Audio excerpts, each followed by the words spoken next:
Magnezijum Magnetrans je svima nama potreban. Moje grčeve od hodanja Magnetrans svaki dan sprečava. Ja ga uzimam da bih uvek imao više energije. Meni Magnetrans svakodnevno pomaže protiv napetosti i glavobolje. A meni je taman za zdravlje srca. Za sve nas, idealna dnevna doza magnezijuma u samo jednoj kesici. Koristan, ukusan, uzima se bez vode. Magnetrans, taman za bolji dan. Hemofarm. Specijalizovana agencija za grčka ostrva. Mediteraneo.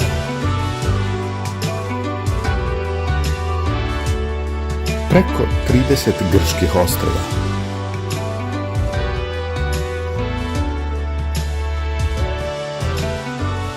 Mediteraneo.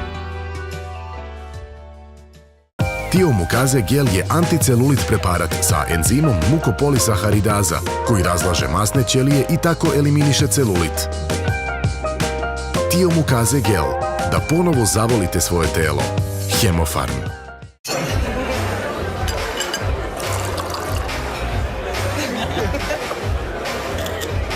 Hoćemo po još jednu? Ja ne bih smela. Vozim. Ma nek ide život. Samo po još jednu. Ajde. Dobro, ajde, nek ide život.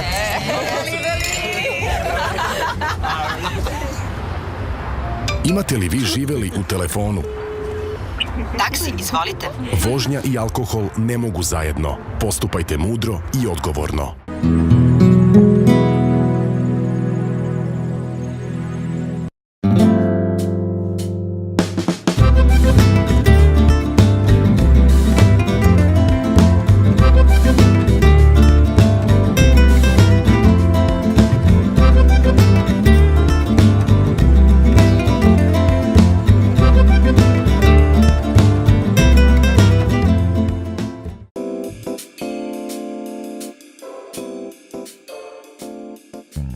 Svi smo odgovorni za nešto u svakodnevnom životu i zato često osjećamo stres.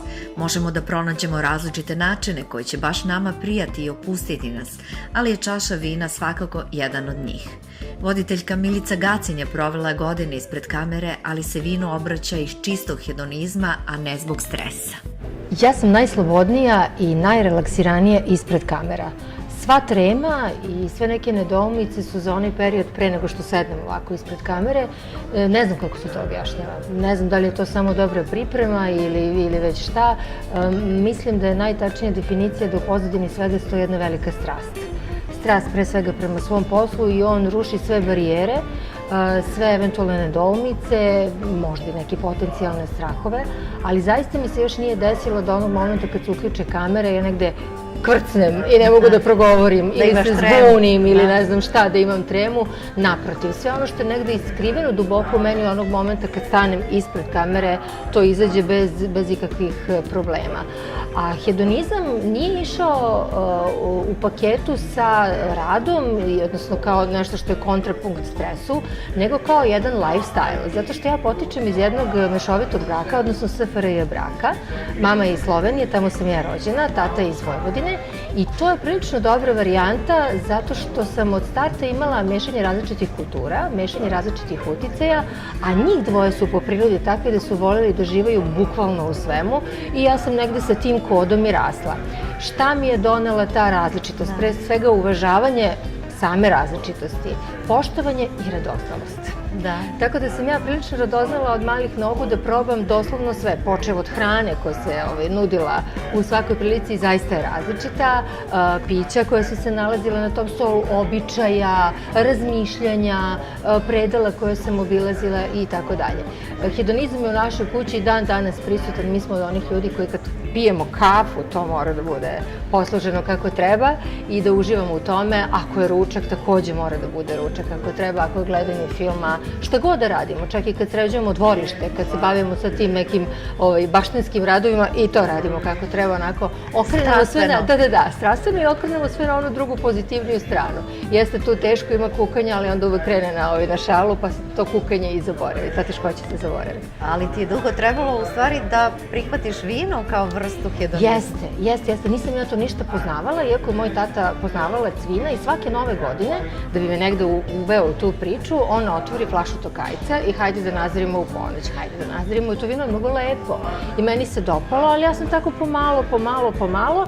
Međutim, nije se to primilo kod mene, sem za tu novu godinu.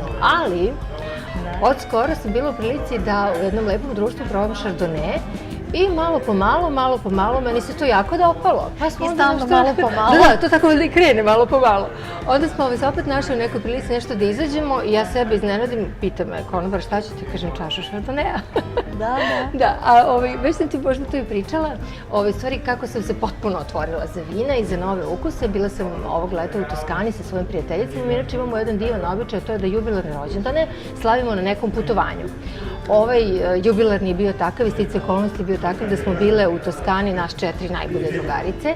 I sad, kako da ti objasnim, jedno idilično veče, sedimo u bašti, onako već sunce pada, tu i tamo se vide polja sa suncokretima, predivni mirisi, predivni zvukovi, kod nas stoji flaša Chiantija na stolu. One sve piju Chianti, ajde ti, ja kao ne, ajde i ti, ajde. Bože, koliko, mislim, to bi stvarno bio greh da to nisam uradila. Koliko je to vino jednostavno i lepo.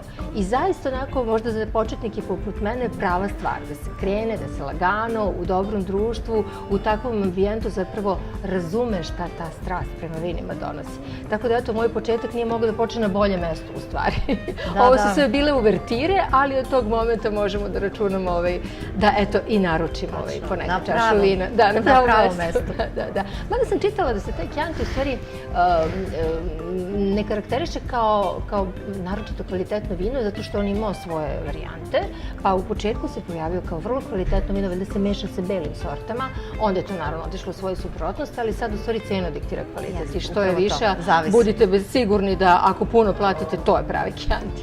Imala sam sreće da se baš nalazim na tom lokalitetu Toskane gde zapravo i rastu sorte Chiantija. Čini mi se, ako sam dobro zapamtila, one se prostiru, plantaže vina se prostiru od Firence ka Sijeni ka Arecu. Arezzo je zapravo najstariji grad u Toskani, tako da sam ja bila na izvorištu toga i stvarno to putovanje je možda jedno od najljepših u mom životu, a eto zapamtit ću ga i po divnom vinu.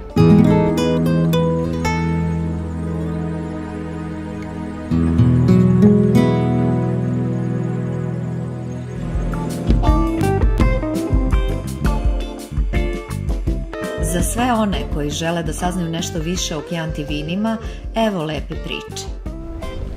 Toskana je iznedrila mnoga vrhunska vina, pa ipak, kad kažemo Toskana, prva asocijacija nam je na Chianti vino. Prva asocijacija je i na čemprese, na brežuljkaste vinograde, suncem okupane. Chianti je prešao trnovit put od stonog vina za jednostavnog i jeftinog vina namenjenog za testenine i picu, da bi dobio na kraju ipak epitet velikog vina. Evo kako je to bilo. Zavirimo malo u prošlost. Baron Ricasoli je stvorio ovo jeftino, jednostavno vino. Tako mu je i bila namena. Napravio je od kupaže crvenih sorti Canaiolo i Sangiovese i belih sorti grožđa kao što su Malvazije i Trebbiano. Bele sorte grožđa su bile tu da bi dale svežinu u ovom vinu. I to mu je i uspelo. Vrlo brzo ovo vino postaje popularno, što u Italiji, a posebno u Americi. Vinari počinju da se šire, ipak to standard više ne prati. Tako da niti imaju teroar, a opet i sam sastav vina nije adekvatan. Dodaje se Trebbiano Toscano i popularnost, iako je bila velika, počinje da pada jer je kvalitet drastično opao. Toskanski vinari odlučuju da vrate popularnost, ali tu treba da se izbore sa zakonom. Prvo je trebalo izopštiti bele sorte grožđa u Chiantiju da bi mogli da naprave zaista kvalitetno vino. Sljedeća borba je bila da uvedu internacionalne sorte kao što su Cabernet Sauvignon, Cabernet Franc, Merlot, Shiraz. To im na kraju polazi za rukom i sada kada pijemo Chianti, da li je Chianti Classico, Superiore, on mora da ima najmanje 80% Sangiovese, a 20% ovih drugih sorti koje sam navela. Ako želite da uživate u laganom vinu niskih tanina, srednjeg tela i voćnih aroma možete naći na našem tržištu veliki izbor i sa različitim cenama, od Chianti Classico do Chianti Superiore. Pa ipak, ako imate malo slobodnog vremena, najbolje je da stavite svoje najmilije u kola i da sami posetite Toskanu, male vinarije, da uživate u siru i ovom lepršavom vinu. I da napomenem, Chianti je i dalje vinski brend koji se najviše izvozi iz Italije.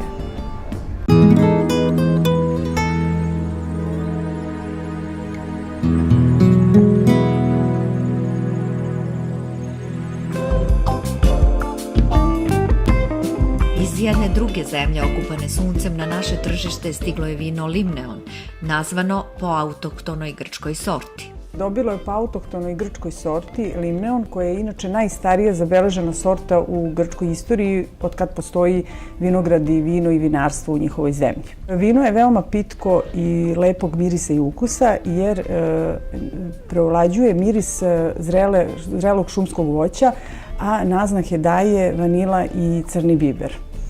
Vino se servira uz bela mesa, crvena mesa, razne sireve, a može da ide uz mediteransku kuhinju svu. Tako da je ovo vino približeno svim ljudima koji vole dobru hranu i dobro vino. Vino je prilagođeno svim godišnjim dobama i svim kuhinjama. Katarina Vinović je vlasnica firme preduzeća For Maxi Line, koja uvozi ova vina iz Grčke. Katarina, kako si ti odlučila uopšte da kreneš sa uvozom u Srbiju, sa uvozom grčkih vina? Pa ovako, ja sam prvenstveno ljubitelj Grčke jer sam tamo živela i osjećam Grčku kao drugi dom. Jako volim njihova vina, njihovu hranu i kada sam se odlučila da iz bankarskog sistema izađem i otvorim firmu, želela sam da donesem malo Grčke u Srbiju. Odlučila sam se za vina zato što vina jako volim. Tako da sam uparila Grčku, ljubav, vino i Srbiju.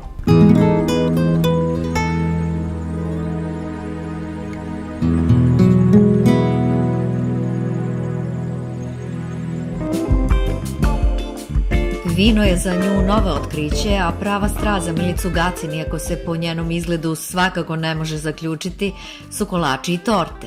Ili još bolje, sve što je vezano za hranu. U Vojvodini se odlično jede, a veruj mi i u Sloveniji. I to kod nas u kući. Da, slovenačka kuhinja je izvanredna, zaista izuzetna. Ne poznajemo im da, ostalom čekaj, bledski kremšnite, ima li bolje? Hranjski kobasice, da li postoje bolje? I tako dalje, da ne nabiram, a već o Vojvodini da ne pričam. Tako da, sve ja volim što se tiče hrane, a slatkiša obožavam. Nisam uopšte loša u pripremanju slatkiša i obožavam. Zaista to, ako sad se već udaram po prstima kada pravim neki slatkiše, a sad već samo kontrola radi svoje, moram.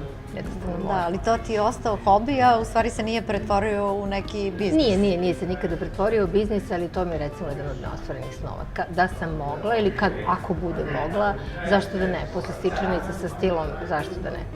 Ali evo, nedavno, osim što vodiš slagalicu i radiš druge poslove na RTS-u, nedavno si pokrenula jedan svoj vlog, to se danas kaže, ili YouTube kanal. Tako je, da. O čemu je reč? Hoćeš da podeliš sa nama? Da, taj YouTube kanal se zove Milica Gacin, moje najbolje godine. I nastao je na nagovor Marije i Kristine, koje takođe vode slagalicu. Oni imaju inače svoj YouTube kanal Marije i Kristine TJD, jer sam ja gostovala kod njih, pričala sam o svom događaju u životu, o razvodu. I toliko je bilo komentara, a zašto Milice ti ne kreneš, a zašto onda Kristina, co mi ti moraš, ti ovako, to ovako, ja? I one su mi bukvalno svakog dana, kad ćeš. I onda sam ja počela da razmišljam, ok, koja bi to bila tema i koja bi to bila nova vrednost, pored mora YouTube kanala i ljudi koji se snimaju, govore razno nešto. I onda sam zapravo shvatila pa ono što je autentično. Uvek ono što je autentično je najbolje, a zaista je istina da ja, tek kad sam došla u zrele godine, počela sam da živim svoje najbolje godine. Zašto? Zato što sam se potpuno otvorila, zato što sam prihvatila sebe takvu kakvu ja sam, sa svim manama i sa svim dobrim osobinama. Prihvatila sam svoj život sa svim greškama kojih je bilo u njemu i sa svim onim dobrim. I, kako da ti kažem, nemam više zazora ni prema čemu, svesna sam vrednosti, svesna sam ovog trenutka i kao što sam rekla na početku ove naše priče, mislim da je život treba da bude strast i tako da se živi i da je bitno da budemo zadovoljni i srećni. I eto, to želim da podelim. Inače, svojim ćerkama uvek kažem, od vas imam samo dva zahteva u životu. Prvi da budete zdrave, a drugi da budete srećni. To naravno podrazumeva rudarenje, ali to je negde, čini mi se, cilj. Zašto onda ne podeliti to? A zaista se bavim mnogim stvarima. U prilici sam da podelim i neka iskustva koja nisu samo čarobne i bajkovite. Ja se bavim i bolesnim ocem, bavim se raznim nekim situacijama i to je sve vrlo korisno. Znaš, ono, kao evo ti ja sad kad sedemo i pričamo, pa neka iskustva razmenjujemo, zašto ne i na ovaj način. Jer ja sam žena medije, ja sam žena komunikacije, meni je ovo potpuno prirodno, što da ne. Te sam se tako upustila u novu avanturu.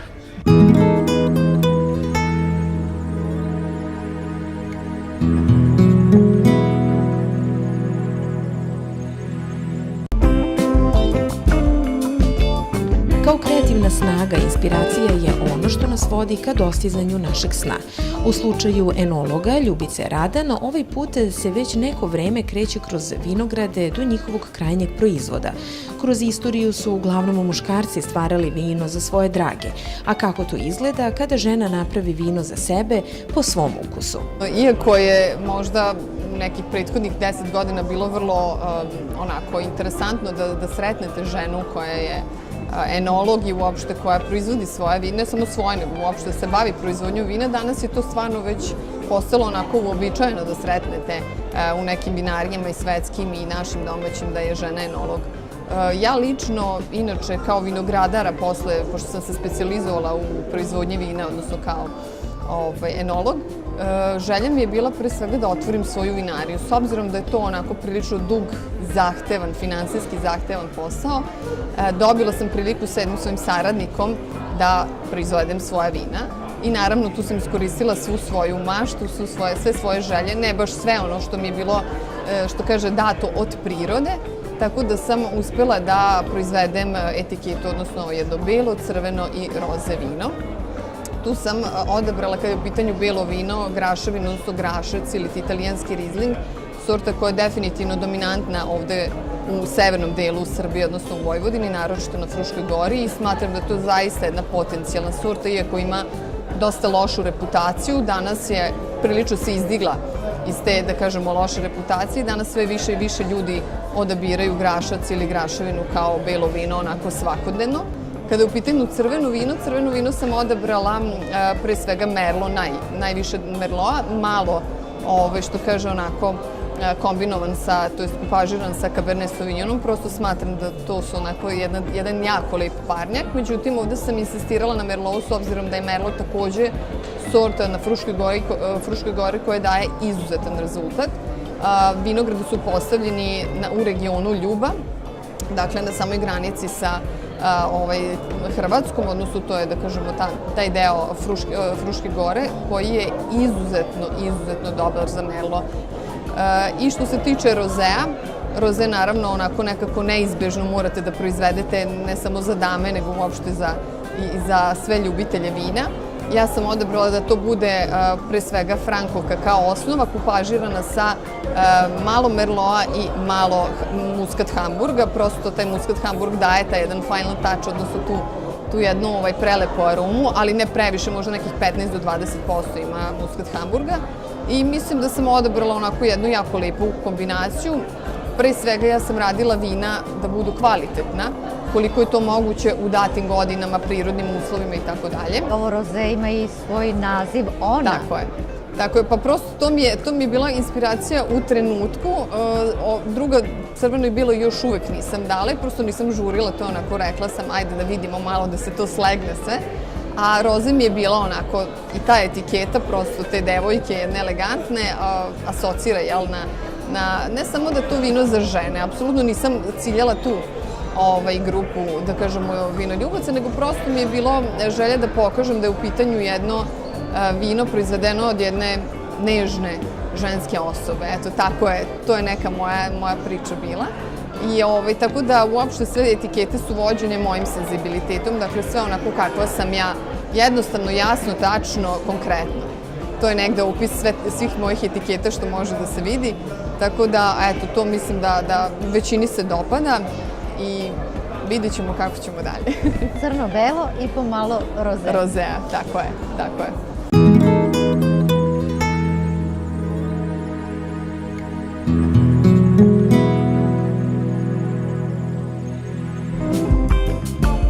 Nedavno smo u Irigu imali priliku da prisustvujemo panelu posvećenom vinskom, ali i ruralnom turizmu uopšte, sa akcentom na njegov dalji razvoj. Većina učesnika bile su žene, pa je to bila prilika da sa jednom od njih pričamo o sve većoj ulozi žena i u ovoj oblasti. Zaista su žene tu koje svojom, tako da kažem, organizovanošću, sa svojim inovativnošću mogu da pokrenu tu važnu kariku, a to je vinski turizam u smislu razvoja ruralnih opština.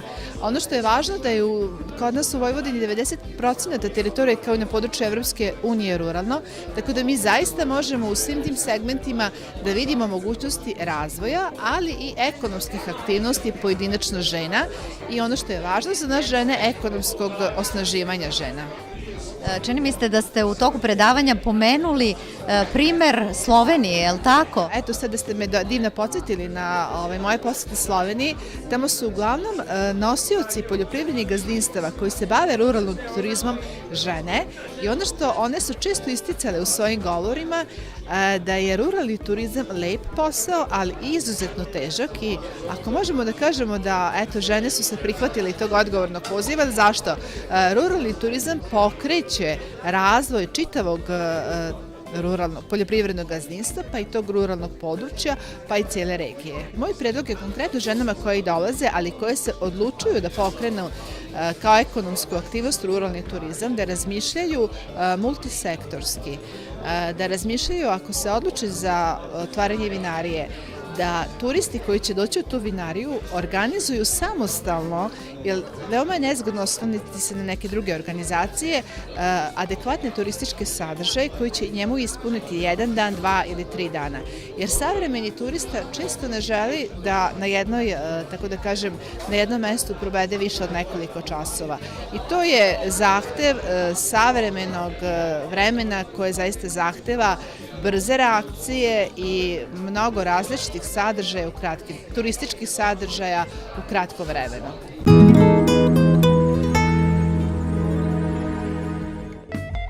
Za trenutke koji se pamte, birajte akaciju, penušavo vino vinarije Emporio.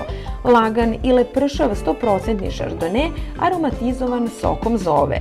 Penušavo vino akacija.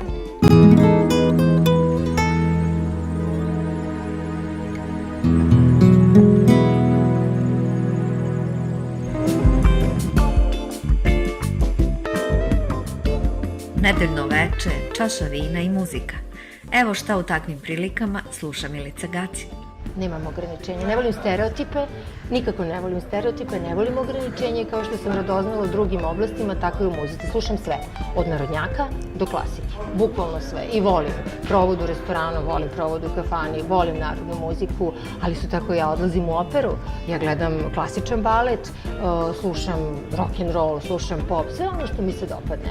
Ali ono što je uvek onako prisutno u nekom mom, da kažem, repertoaru, to je Balašević, koga razumem, jer ga najbolje razumem, zato što se potičemo odatle, odlično ga razumem, Eric Clapton, grupa Simply Red, ali ima i ovih novih, Coldplay i tako dalje, medivnih naših domaćih izvođača, sve volim i pevam non stop. Znači, čerke me zaustavljaju po kući, hoćeš li više oćutati, ajde prestani, ajde prekini, ali ja pevam non stop. Hajde sada nama nešto otpevaj. Nešto da ti otpevam, šta bi želela? Mislim, pobeći će ljudi. Neće pobeći, ajde nešto uz ovu lepu čašu vina. Čašu vina? Da. Oj, rjabina kudrjava, ja bijelije cvjeti. Oj, rjabina, rjabinuška, što zgrusnula sti. Uzdravlje.